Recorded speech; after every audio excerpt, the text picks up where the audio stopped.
안녕하세요. 저는 현재 결혼을 3개월 정도 남겨두고 있는 1월의 예비 신부입니다. 현재 나이는 28이고요. 저는 결혼을 할 때 남친이랑 동시 입장을 하게 되었습니다. 제게는 함께 팔짱을 끼고 결혼식장에 들어서 줄 아빠가 안 계시기 때문입니다. 저 중학교 때 두 분 다 사고로 한꺼번에 돌아가셨고, 그러는 바람에 전 할머니, 할아버지 손에서 남은 사춘기를 보내고 성인이 될 때까지 컸어요. 갑작스러운 부모님과의 이별을 받아들이느라고 정신적으로 많이 힘들고, 그래서 공부를 손에 놓고서 한동안 방황을 하며 보낸 시절도 분명 있었어요. 하지만 저희 부모님만큼이나 저를 불쌍히 여기고서는 친자식처럼 키워주려고 하신 할머니, 할아버지 덕분에 부족함 없이 자랄 수 있었습니다. 제게는 부모의 빈자리가 느껴지지 않는다고 생각될 정도로 정말 지극정성으로 저를 키워주셨고, 제게는 친아버지, 그리고 친어머니나 다름이 없는 두 분이셨어요. 제게는 정말 감사한 분들이시고, 또 평생 갚지 못할 은혜를 입게 만든 분들이셨죠. 하지만 저 대학 졸업하던 그 해에 할머니가 돌아가셨고, 얼마 전 한참 결혼을 하겠다고 할아버지한테 남자친구를 소개시켜주고 신나게 서로를 알아가던 그쯤 할아버지가 갑작스럽게 돌아가셨습니다. 이제 저를 다 키워놓았다고 생각을 하신 건지 할아버지는 정말 편안하게 주무시다가 세상을 뜨셨어요. 이제는 저 혼자서 살아도 씩씩하게 잘 이겨내며 살 수 있겠거니 생각을 하신 건지 정말 제가 완전히 독립을 앞둔 그때에 그리 세상을 떠나신 것이었죠. 부모님이 돌아가셨을 때는 어릴 적이어서 그런지 당시의 슬픔이 막 크게 느껴지지 못했는데 할아버지까지 돌아가시고 나니까 이제 정말 이 세상에 나 혼자 남은 고아나 다름이 없다는 생각에 속에서 막 흐느낌이 밀려 올라오더라고요. 자식을 대신해서 손녀딸을 키워준 조부모님의 마음도 너무나 잘 알 것 같고 또 그 마음에 감사드려 한동안은 내내 울기만 했습니다. 내가 더 빨리 자리를 잡고서 여행도 보내드리고 자식도 나 안겨드리고 싶었는데 이렇게 허무하게 떠나시니 그 아쉬움도 너무 컸습니다. 여러모로 결혼 준비를 하면서 바쁘게 보내다가 맞이한 가족과의 이별이었기 때문에 한동안은 넋을 놓고서 살았네요. 겨우 남친이 옆에서 저를 잡아줘서 버티며 결혼을 더 준비해 나갔습니다. 그러다가 할아버지가 제 앞으로 집과 재산을 좀 남겨주고 가셨다는 것을 알게 되었어요. 저 혼자 남자친구의 도움을 받아가면서 장례식을 치렀는데 그 후에 신경 쓸 것이 좀 줄어들고 나니 제게 남겨진 재산이 눈에 들어왔죠. 할아버지는 살아생전에 부동산 업쪽에서 일을 쭉 하셨고 저한테는 아낌없이 돈을 써주셨지만 스스로는 워낙 검소하게 사신 분이셨거든요. 그래서 살고 계시던 할아버지 집 말고는 남겨질 유산이라는 건 애초에 있지도 않을 것이라고 생각을 했었습니다. 그런데도 사시던 아파트 값에 모아놓으신 돈, 그리고 고향 땅에 있는 땅 조금까지 포함을 해서 제게 남겨진 돈이 무려 25억 6천만 원 정도였습니다. 절대로 제가 혼자서 취업을 한 후 버는 월급으로는 평생 저축을 해도 모을 수가 없는 큰 액수였고요. 왜 살아생전 이 돈에 대해서 말씀을 해주지 않으셨나 싶어서 깜짝 놀랐습니다. 돈이 이렇게 있으면 스스로 옷이라도 한 벌 더 좋은 걸로 사 입어보시고 여행도 더 열심히 다니시면서 인생을 즐기셨으면 좋았을 텐데 부모 잃은 손녀딸이 불쌍해서는 손녀딸한테만 아낌없이 퍼주며 사셨구나 싶어서 더욱 쓰라림의 눈물이 밀려왔죠. 그렇게 저는 할아버지 그리고 할머니가 남겨주신 돈을 소중하게 받았어요. 일전에 저희 부모님이 돌아가시면서 받은 사망보험금의 집 명의까지 다 할아버지를 거쳐서 제 명의로 이미 와 있는 상태였거든요. 그런데 여기에 또 유산을 받게 되면서 저는 세상에 혼자 남겨진 고아가 된 대신에 금전적으로는 아쉽지가 않은 처지가 되었어요. 아이러니한 이 상황을 즐길 수도 없었고 또 기뻐라만 할 수도 없었습니다. 나 키워주다 돌아가신 분들의 소중한 유산이었기에 절대로 이 돈을 허투루 쓰기도 싫고 그럴 마음도 없었어요. 나 잘 살아갈 거고 또 좋은 곳에다가 쓰면서 베풀고 살 거라는 걸 하늘에 있는 가족들한테 보여주면서 살고 싶은 마음뿐이었습니다. 그러는 동시에 제 결혼에 대해서 다시 말씀을 드리자면 그 당시 저랑 결혼을 준비하던 남자친구의 경우 모아놓은 돈이 겨우 2천만 원에 불과했어요. 다만 군대 다녀오고 남자가 취업 준비를 오래 하다가 사회생활을 늦게 시작한 것을 생각하면 서른이 그 나이에 그 정도 돈을 모아놓은 건 절대로 적지 않은 것이라고 생각을 했습니다. 모아놓은 돈이 적은 것일 뿐 평상시 데이트를 하면서 봐온 남자친구는 검소하고 또 돈을 쓰는 것에 있어서 신중한 편이었기 때문에 금전적인 면에 있어서는 얼마든지 빨리 돈을 모으고 자리를 잡을 수 있게 될 거란 믿음이 있었어요. 남자친구도 자기 스스로 빨리 돈을 모아서 가정을 일굴 준비를 제대로 하겠단 말을 참 자주 했었고요. 다만 공기업이긴 하지만 아직 연차가 얼마 안 쌓여서 그런지 월급 액수도 적고 일도 많아서 그런지 여러모로 많이 힘들어 보였습니다. 그와 동시에 결혼 준비를 하면서 빠져나갈 돈이 한두 푼이 아닐 텐데 혼자 남자라는 이유로 안고 가야 하는 부분들이 부담이 되었는지 유독 수척해 보이기도 했죠. 시어머니 되실 분께서 지금 남자친구가 자취하면서 살고 있는 오피스텔의 전세자금을 지원해 주신 덕분에 남자친구가 서울에서 월세살이를 하면서 돈을 써야 할 일은 없었는데 그럼에도 여러모로 돈 얘기만 꺼내면 주눅이 들고 힘들어하길래 제가 사실대로 말을 했습니다. 돌아가신 부모님께 받은 집도 있고 할아버지가 돌아가시고 나서 받은 유산도 있으니 그걸로 결혼 준비를 하면 된다고 말이죠. 너무 부담스러워하지 말고 그냥 하고 있는 일을 열심히 하면서 월급을 모을 생각만 하라고 말입니다. 신혼집은 돌아가신 부모님이나 할아버지 집에 차려도 좋지만 돌아가신 분들의 집에 차리는 게 안 좋아 보일 수도 있으니 그 집을 팔고 새로운 집을 구해서 살면 되는 거라며 남친에게도 여러 차례 일러두었고요. 그러자 남친도 무척 반가워하더라고요. 집 문제가 가장 큰 고민이어서 살고 있는 오피스텔에 전세자금을 빼고 대출을 왕창 받아서 자가를 살지 아니면 그냥 계속 전세를 살면서 추후에 이사를 해야 할지를 계속 생각하던 중이었는데 제가 해결책을 제시해 줬다면서 좋아라 했어요. 다만 그게 저 고아가 되는 대신에 받은 돈이라는 것을 남친도 잘 알고 있었는지 더 이상 팔불출 같은 소리는 하지 않은 채 오히려 저희 가족들에게 감사하단 말을 같이 해줬네요. 참, 제 남편이 될 사람이지만 누가 봐도 사람이 괜찮고 또 마음이 따뜻한 남자였습니다. 그러니 저도 그런 남친이 고마워서라도 더욱 저 혼자서 결혼에 필요한 경제적인 부담은 안고 가려고 했죠. 저한테는 그럴 돈이 있었으니까요. 그렇게 집은 해결이 되었고 이제 제가 혼수를 하고 식장을 보면서 척척 준비를 더 하면 되는 것이었어요. 그런데 바로 그 다음날 애비 시어머니께서 저를 집으로 초대하셨어요. 지금껏 결혼을 하겠다고 인사를 드리고 또 조금씩 준비를 하는 동안 어머님은 저를 단 한 번도 집으로 먼저 초대를 하거나 연락을 해오신 적이 없으셨거든요.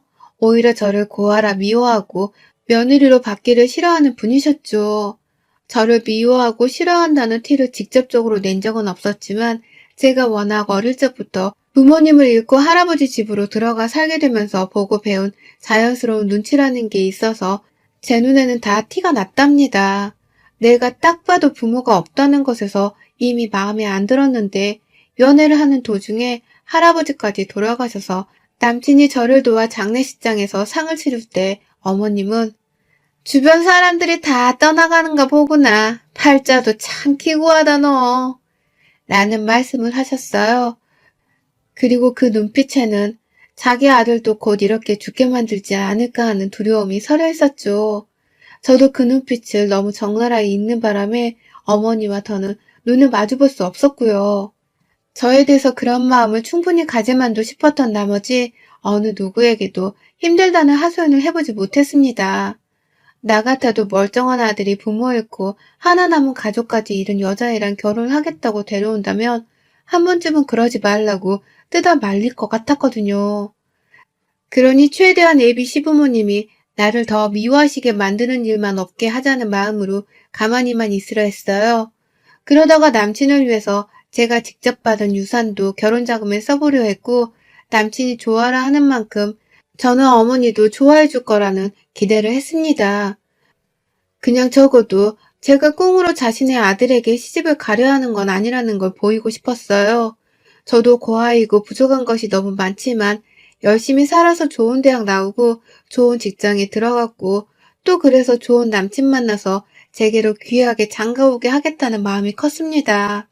그런데 예비 시어머니의 부름에 달려간 예비 시댁에서 저는 너무나 혼란스러운 나머지 말 한마디도 자꾸만 갈팡질팡을 하며 겨우 정신줄을 붙잡고서야 나올 수 있었습니다. 상상지도 못했던 일들이 그 안에서 펼쳐졌거든요. 어머님이 저한테 너무 잘해주시는 거예요.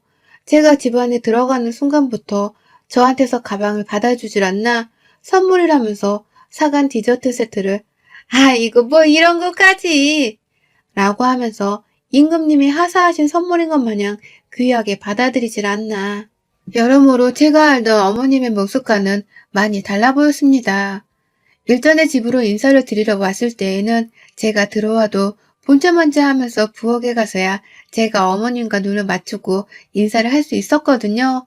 그게 저희의 첫 만남이었음에도 불구하고 어머님은 손님 대접을 해주며 현관까지 나와주지도 않았어요.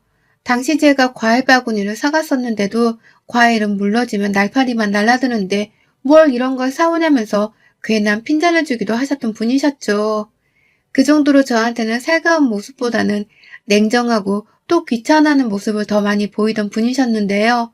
그런 어머님이 결혼을 앞둔 저한테 이제서야 집에 오라고 반갑게 초대를 해준 것도 모자라 제가 사가져간 선물에 너무나 황송하다는 듯이 반응을 해주니 저는 당혹스러웠습니다. 왜 이러나 싶어서 눈치를 보다가 거실 안으로 들어가니 세상에 상다리가 부러질 정도로 진수성찬을 차려놓으셨는지요. 너 먹이려고 내가 전날부터 장 봐놓고 오늘 하루 종일 준비한 거다. 라고 하시면서 가득 차려진 상 앞에 빨리 앉기부터 하라면서 저를 데려다 앉히는데 진짜 이게 뭔 일인가 싶더라고요. 너무 이상할 정도로 그리고 그 속이 다 티가 날 정도로 저한테 인위적으로 잘해주시기 시작하셨어요. 그 바람에 저는 단숨에 눈치를 챘죠. 어머님이 남친으로부터 저의 유산에 대해서 전해들었고 그래서 돈 때문에 나를 다시 보고서는 내게 이리 잘해주는 것이라는 걸 말입니다. 그러니 전 속으로 이런 어머님을 얼마나 치사하다 여기는지 몰라요. 사람은 변한 게 없는데 겨우 가진 돈 때문에 나를 이리 다르게 대할 수 있는 것인가 싶어서 말이죠. 그 후로도 어머님은 저를 참 자주도 불러주셨습니다.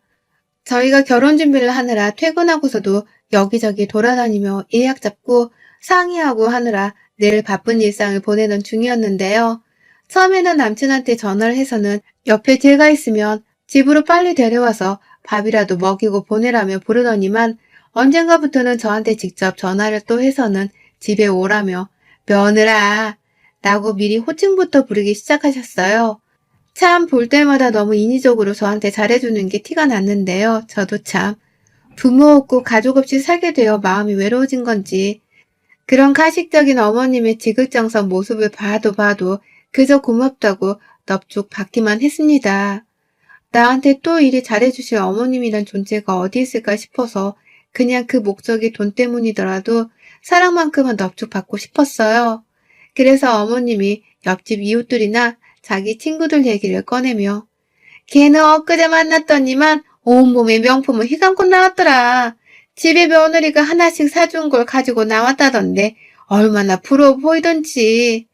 사람이 나이가 드니까 명품 하나 정도는 있어야 사람답고 또 있어 보이더라고.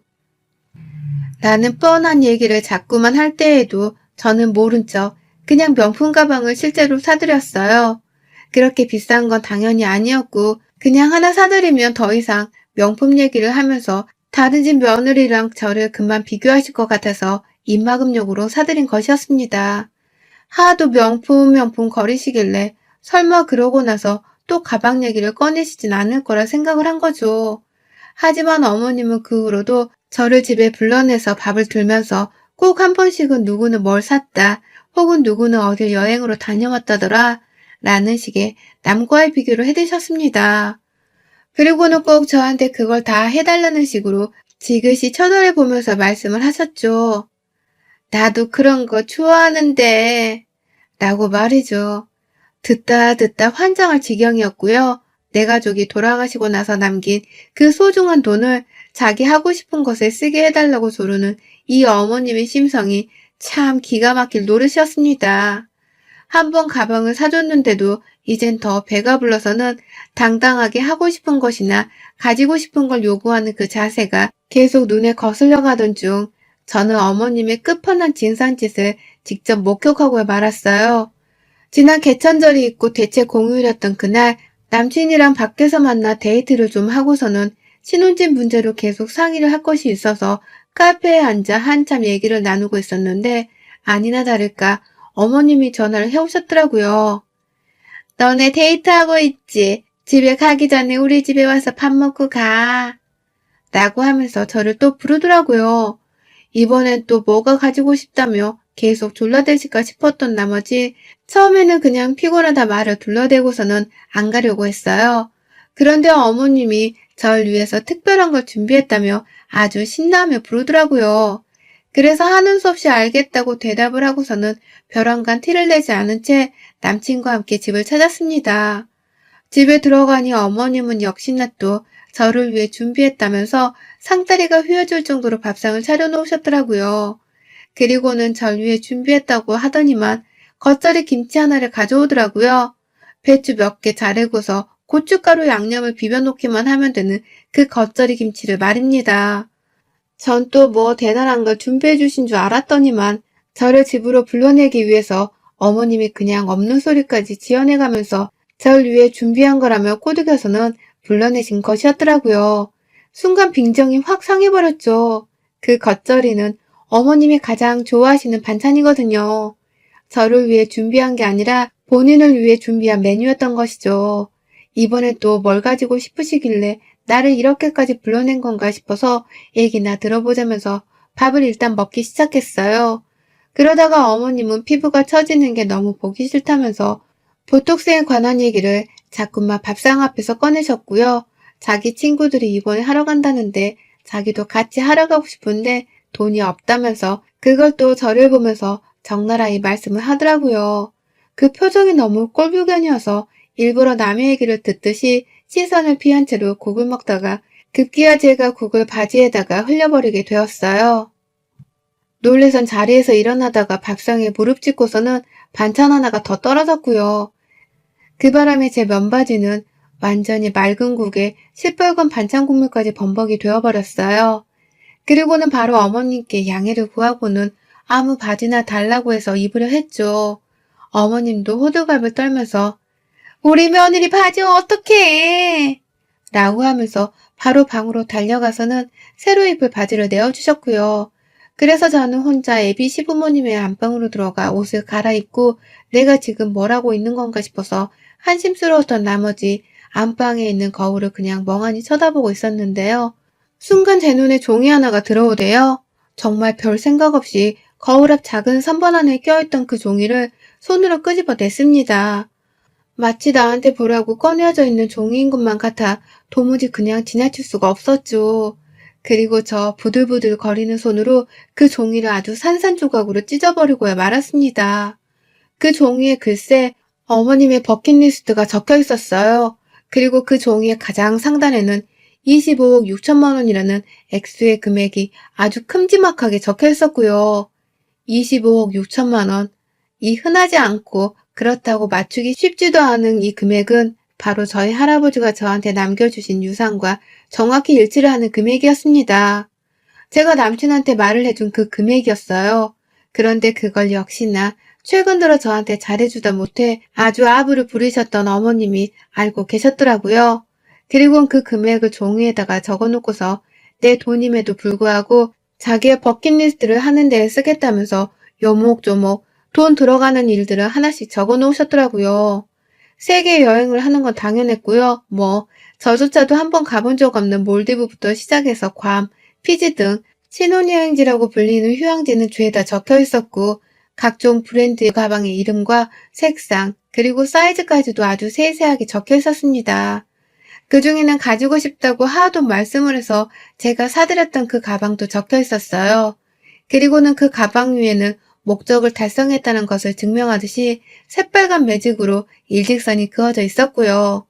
저는 우리 부모님과 할아버지한테서 받은 이 돈이 너무 아깝고 차라리 돈 말고 가족들이 다시 살아나서 내 품으로 와주셨으면 하는 생각에 오히려 원망스러울 때도 많았는데 그 귀하고도 쓰기 힘든 그 돈을 시어머니는 혼자서 자기 사리사욕을 채우는 데 쓰려고 오만 준비를 다 해놓으셨더라고요.